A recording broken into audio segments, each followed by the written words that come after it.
Alexandria Ocasio-Cortez, left, is challenging Joe Crowley, right, in the Democratic primary in New York.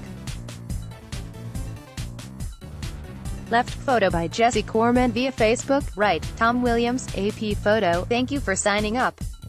For more from The Nation, check out our latest issue. Thank you for signing up.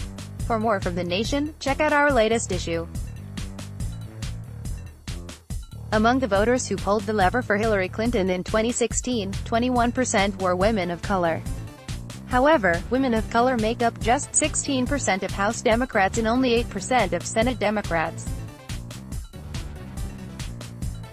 As the Democratic Party tries to shed its past complicity with constructing the infrastructure and ideological frameworks for white supremacist policies, more women of color are demanding that their voices be heard inside Congress. Ad policy: there are currently 19 white Democratic members of Congress that represent majority-minority House districts. Three of them, Representatives Gene Green, Bob Brady and Beto O'Rourke, are vacating their seats. Many blue or blue-leaning states, like Massachusetts and Colorado, still do not have any people of color in their congressional delegations.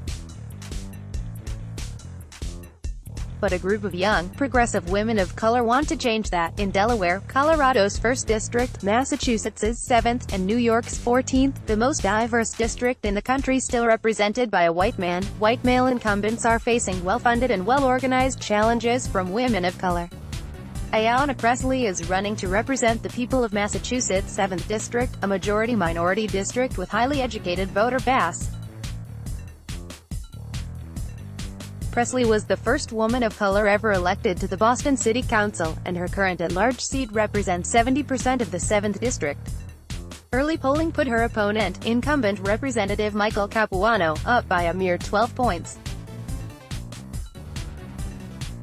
The most recent filings show Capuano raising twice as much as Pressley, though he leads by only a few $1,000s among individual donors. Pressley has refused corporate PAC money. Pressley is running on a racial justice platform and a survivors' justice platform, what she calls an equity agenda. The premise of her campaign is that inequalities are driven by policy choices, and must be reversed in the same way. The economic inequality, the wealth and wage gap, the structural racism, the gun violence, these conditions were created by policy, either discriminatory or short-sighted policymaking or well-meaning policy with negative policies, she said. When I think about the conditions my family grew up in, we were in the residual aftermath of redlining and welfare reform and the war on drugs and Reaganomics. These policies were manufactured by men, and they can be disrupted by women. Pressley added. Capuano has accused Pressley of playing identity politics, and he doesn't intend it as a compliment. He told local radio station WBUR, "Look, I cannot be a woman of color, and if that's what people care about, that's fine. I accept that, I understand that. I just don't think there are that many people who will vote for me because I'm a white male or vote against me because I'm a white male." Pressley said she finds these types of arguments absurd, because I'm black and a woman, that when I talk about individuals being overlooked and communities feeling silenced, the assumption is that I'm only talking about communities of color. I'm not. Pressley is part of a new generation of politicians who are open about their life stories, including some of the painful details. The 2018 cycle is the first to include numerous women who have been open about the fact that they are survivors of sexual assault, including Pressley. "My father has gone on to do great things, but for many years was in the throes of addiction and in and out of the criminal justice system," she said. "I'm a survivor of sexual abuse and campus sexual assault. So these social ills and these critical social determinants that destabilized my family are destabilizing many families. The experiences are not abstract for me, they're lived. And lived experience matters." Pressley symbolizes the struggle for women of color in the Democratic Party. She's spent 8 years on the City Council and another 16 as a policy aide in various federal capacities. Tom Perez openly praised her as the future of the party, and Emily's List gave her a Rising Star Award. But the refrain from the party now seems to be, "Wait your turn." The Congressional Black Caucus PAC, though not the CBC itself, is backing Capuano, and groups like Emily's List have not weighed in. It's not surprising that groups might be wary of taking on an incumbent, but the reality is that congressional seats are a finite resource. If Democrats want more women of color in Congress, there will have to be fewer white men. But more and more women like Presley may be tired of waiting. In New York, Alexandria Ocasio-Cortez is poised to give the Democratic Party an Eric Cantor moment in her challenge to Representative Joe Crowley, who is chair of the House Democratic Caucus. Crowley's district is 45% Latino and only 28% white. African Americans make up 10% of the district, and Asian Americans 16%, making it the most diverse in the country. However, the primary electorate will likely be far whiter and older, because of some of the strictest registration laws in the country, designed to disenfranchise the sort of voters who might upset the methodical rise to leadership of an incumbent like Crowley. Ocasio-Cortez is running what may be among the most progressive campaigns in the country's history. She supports defunding ICE, wiping out student debt, and talks seamlessly about the connections between imperial war and U.S. immigration policy, and has stood with the Crowley has still outspent her 20-1, and can rely on a machine style of politics and depressed turnout due to strict election laws in New York State that make it hard for people to vote in Democratic primaries unless they registered as Democrats long before Election Day. After spending most of his career as a centrist, he was, at one point, pro-life. Crowley has lurched left, particularly on immigration. He doesn't support abolishing ICE, however, and as Ocasio-Cortez notes, Crowley was one of the 88 Democrats who voted to establish ICE by supporting the Homeland Security Act of 2002. My district is 80% people of color, 50% immigrants, and 85% Democratic. We should have a representative that is fighting tooth and nail for social, economic, and racial justice, she said.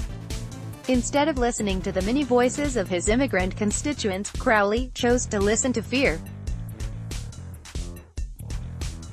He chose to believe those that are telling us that immigrants threaten our country, and he decided to support an extrajudicial deportation strike force that has had a long history of sexual assault and uninvestigated deaths in custody.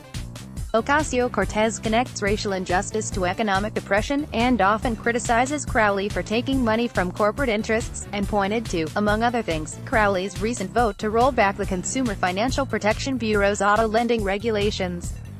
While Crowley is the most powerful Democrat facing a serious challenge, in Colorado's 1st District, Representative Diana DeGette, the chief deputy whip, is facing a primary from Sarah Rao, an Indian-American lawyer and activist. Rao supports wiping out all student debt, a growing demand on the left, defunding ICE, and ending solitary confinement.